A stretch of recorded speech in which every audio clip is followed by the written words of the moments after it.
Hey, what's up, everybody? This is Charles Sabansi. I want to welcome you guys to another episode of the DREAMERSPRO show, where we cover everything from sports, hot topics, classic debates, entertainment, and we give you guys a first perspective on things and how we see them. And today we're going to be talking about that damn hating ass Stephen A. Smith. But before we get into it, please make sure you like the video and subscribe to the channel, and be sure to check out the DREAMERSPRO podcast that we have pinned in the comments below. Let me go ahead and get into this topic right here. So as you guys know, Stephen A. Smith is the resident Kawhi Leonard hater, right? Stephen A. Smith has been hating on Kawhi Leonard since the beginning of time. The thing many of us don't understand is why. Why you got all these things to say about a guy that doesn't really even talk? Well, he ain't dap you up in the hallway one day, man. He ain't come up to you and be like, yo, that's Stephen A. Smith. Let me say what up to dude. Is that it? Or is it when you've been taking all them shots at him and when he said on TV, he's like, I don't even be watching TV. I don't know what these people be saying. I'm not on social media, so I don't hear anything. I didn't even know they were talking about me. And you felt maybe a little bit insignificant, like, damn, you're not listening to me. What is it? But we all know Stephen A. Smith is a massive Kawhi Leonard hater. The latest one was when they announced that he's going to be playing for Team USA, for the Olympic team, right? And he went on ESPN talking about some damn, if I'm Steve Ballmer, I would flex my considerable power and get Kawhi Leonard to be removed from the team because he's never available, blah, blah, blah, blah, blah, blah, blah. So what happened? The news came out that Kawhi Leonard will potentially not be available for the Clippers opening game against the Dallas Mavericks hosted in LA. So, of course, Stephen A. Smith took it upon himself to run up on the stage and spew his usual nonsense about Kawhi Leonard. He doesn't watch Clippers game, if any. And he goes up there talking about, oh, the Clippers don't have a chance and blah, blah, blah, blah, blah, and this and this and this and this and that. And that's what we want to focus on. But before we even get into his ridiculous comments, this video is brought to you by our sponsor, PrizePicks, which is the largest daily fantasy sports platform in North America. PrizePicks is really simple. Instead of just selecting a team, you just select 2 or more players, pick more or less their projected stats, and then you place your entry. For example, this week, I'm selecting 2 entries. Stephen Curry for more than 25 points, and then I got Anthony Davis for more than 2 blocks, and Damian Lillard for more than 4 3-pointers made. PrizePicks is also the only daily sports platform with an injury insurance policy. So for example, if you have a player who gets injured in the first half and doesn't return to the second half, that player gets automatically rebooted. What I also love about PrizePicks is that it offers weekly promotions like Taco Tuesdays. Each Tuesday, PrizePicks discounts select player projections up to 25% to provide even more value. So go to prizepicks.com/CLNS and use code CLNS for a first deposit matchup up to $100. That's go to prizepicks.com/CLNS, use code CLNS for a first deposit match of up to $100. And remember, whenever you support this sponsor, you're supporting this channel. Thank you. So what we want to do is want to play exactly what Stephen A. Smith had to say on ESPN about Kawhi Leonard and the Clippers. And then want to come back and continue on the show. Take a listen to what your man Stephen A. Smith had to say here.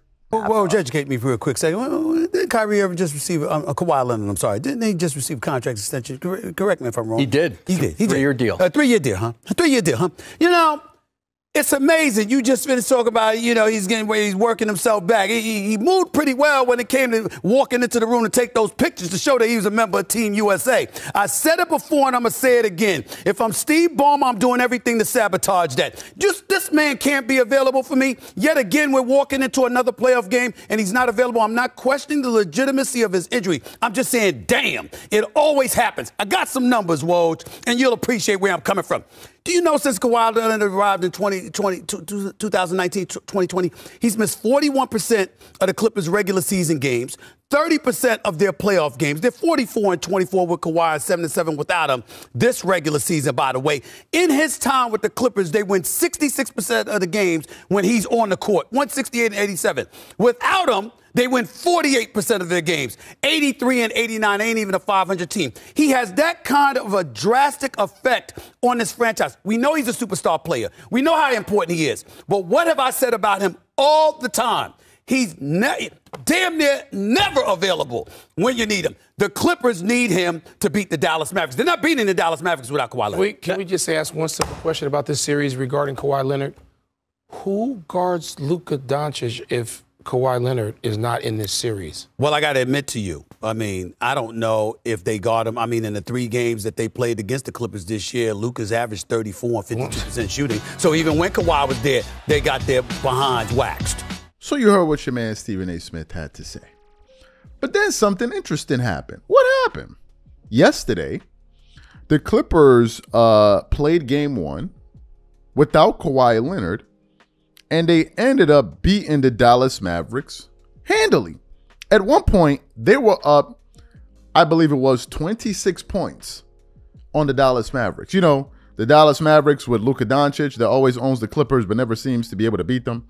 This year, coming into this series, one of the things that people said was, because I picked the Clippers, and I said if Kawhi Leonard's healthy, and they go, well, Luka going to definitely put that work on him. I'm like, why? Because now he definitely has help. Well, he had help yesterday. Did he not? Kyrie Irving scored 33 points in that game. But it looks like it didn't really make a difference now, did it? Because the Clippers were just better. Zubac had 20 and 15 points. James Harden had 28 points. Paul George had 22 points. And you had other players chipping in at the right moment in time to give them that victory. And I said on the live yesterday, I'm going to reiterate that point here today. That was a big loss for the Dallas Mavericks, and I'll tell you why. Even though the Clippers held home court, I mean, at least that first game, the reason I say it was a big loss was for the following reasons. Number one, if you're the Dallas Mavericks, you've been the team that's been favored to win this series, number one. Number two, usually in a playoff series, teams usually try to steal that first game to catch their opponents off guard. But in the case of the Dallas Mavericks, not only were they not able to beat the Clippers in game 1, they ended up losing to a Clipper team without their best player.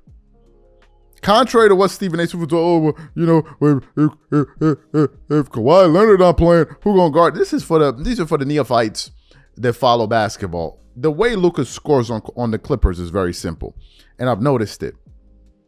Dallas will sometimes spam screens, double screen, triple screen, until he gets his favorable matchup, which is either getting Ivica Zubac on a switch, then he can score on the slow-footed Ivica Zubac on the perimeter, or he seeks to have a smaller guard like a Norman Powell or one of these guys. He doesn't really try to switch up on Russell Westbrook because Russell Westbrook has the strength and the physicality to play with him. Same thing with James Harden, right? So he usually scores on Zubac or on one of the smaller Clipper guards that he used to abuse, like a Patrick Beverley. But now you replace a Patrick Beverley with a 6'5", heavier guy in James Harden. So you remove that exploitation. Now you have Terrence Mann, who has a lot of length. I think he's 6'6", if I'm not mistaken. 6'6", 6'7". I don't know how tall he is. And then you have Paul George on the perimeter, and then you would have a potential Kawhi Leonard on the perimeter. So his only real point of exploitation then becomes Ivica Zubac.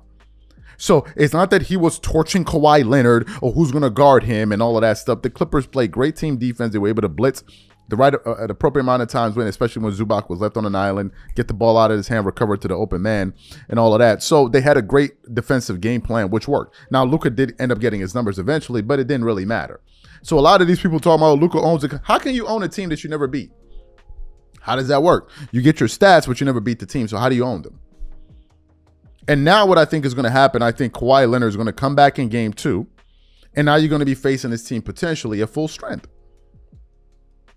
So listen to Stephen A. Smith. Who's going to Kawhi guard who? Stephen A. Smith sometimes analyzes basketball like NBA 2K. His analysis sometimes seems so superficial. You know, so to me, that's your man, Stephen A. Smith, hating ass Stephen A. Smith. And it looks like you were wrong again. All right. Any other commentary? Now you're going to be on Undisputed today, on ESPN First Take today. Well, the Dallas Mavericks choked it out. No, you didn't analyze the series properly. That's exactly what happened. But that's your man, hating ass Stephen A. Smith. These are my thoughts. Whatever you guys think, please leave your thoughts and comments in the comment section. We catch you guys on the next show. Peace.